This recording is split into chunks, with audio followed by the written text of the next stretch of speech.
അപ്പോൾ നമ്മുടെ കഴിഞ്ഞ വീഡിയോയിൽ നമ്മൾ പറഞ്ഞത് നമ്മുടെ പപ്പീസിൻ്റെ ഡീവോമിങ് ഷെഡ്യൂളിനെ കുറിച്ചൊക്കെയാണ് നമ്മൾ പറഞ്ഞത്. അപ്പോൾ ഈ വീഡിയോയിൽ ഞാൻ പറയാൻ പോകുന്നത് നമുക്ക് പപ്പീസിൻ്റെ ഡീവോമിങ് ടാബ്ലറ്റ് മാത്രമല്ല കേട്ടോ, ഏത് ടാബ്ലറ്റും എങ്ങനെയാണ് പപ്പീസിന് കൊടുക്കേണ്ടതെന്നുള്ളതാണ്. അപ്പോൾ നമ്മൾ കണ്ടിരിക്കുന്നത് എങ്ങനെയാണെന്ന് വെച്ച് കഴിഞ്ഞാൽ, അല്ലെങ്കിൽ നമ്മളൊക്കെ പണ്ട് ചെയ്തിരുന്നത് എങ്ങനെയാണെന്ന് വെച്ച് കഴിഞ്ഞാൽ, ഡോഗ്സിനെയോ അല്ലെങ്കിൽ പപ്പീസിനെയൊക്കെ വായൊക്കെ പൊളിച്ച് നമ്മൾ ഈ ഡിവോമിങ് ടാബ്ലറ്റ് അകത്തേക്ക് ഇൻസേർട്ട് ചെയ്ത് കൊടുത്ത് ഡോഗ്സിൻ്റെ വായ അടച്ചു പിടിച്ച് അങ്ങനെയൊക്കെയാണ് നമ്മൾ ചെയ്തുകൊണ്ടിരുന്നത്. അത് നമുക്കും അതുപോലെ തന്നെ ഡോഗ്സിനും കുറച്ചൊരു ഡിഫിക്കൽട്ടായിട്ടുള്ളൊരു കാര്യമാണ്.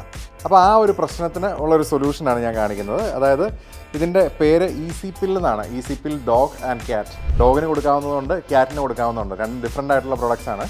അപ്പം ഈ ഈസി പില്ലിൻ്റെ ഗുണം എന്താണെന്ന് വെച്ച് കഴിഞ്ഞാൽ, നമ്മളിപ്പോൾ ഒരു ടാബ്ലറ്റ് ആണെന്നുണ്ടെങ്കിൽ ഈ ഈസി പിൽ എന്ന് പറയുന്ന സംഭവം ഈ ടാബ്ലറ്റിനെ ജസ്റ്റ് കവർ ചെയ്ത് കഴിഞ്ഞാൽ ഇത് ഭയങ്കര പാലറ്റബിൾ ആയിട്ടുള്ളൊരു സംഭവമാണ്. അതായത് പപ്പീസ് അല്ലെങ്കിൽ ഡോഗ്സൊക്കെ ഭയങ്കരമായിട്ട് കഴിക്കാൻ ഇഷ്ടപ്പെടുന്ന ഒരു സ്മെല്ലും ടേസ്റ്റും ഒക്കെയാണ് ഈ ഈസി പില്ലിൻ്റേത്.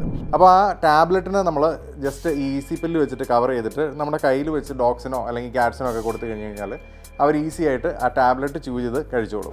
അപ്പം നമ്മുടെ ഈസി പില്ലിൻ്റെ യൂസസ് എന്താണെന്നുള്ളത് നിങ്ങൾക്ക് എല്ലാവർക്കും മനസ്സിലായിട്ടുണ്ടാവും. അപ്പം ഈസി പില്ല് വേണ്ട ആളുകൾക്ക് നമ്മളിത് എവിടെ കിട്ടും എന്നൊക്കെയുള്ള കാര്യങ്ങൾ നമ്മുടെ ഡിസ്ക്രിപ്ഷനിൽ കൊടുത്തിട്ടുണ്ട്. അപ്പോൾ ഡിസ്ക്രിപ്ഷനിൽ പോവുക, വെബ്സൈറ്റിൻ്റെ ലിങ്കും കാര്യങ്ങളൊക്കെ ഉണ്ട്, അതിൽ ക്ലിക്ക് ചെയ്യുക, ഓർഡർ ചെയ്യുക, സാധനം നിങ്ങളുടെ വീട്ടിൽ കിട്ടുന്നതായിരിക്കും.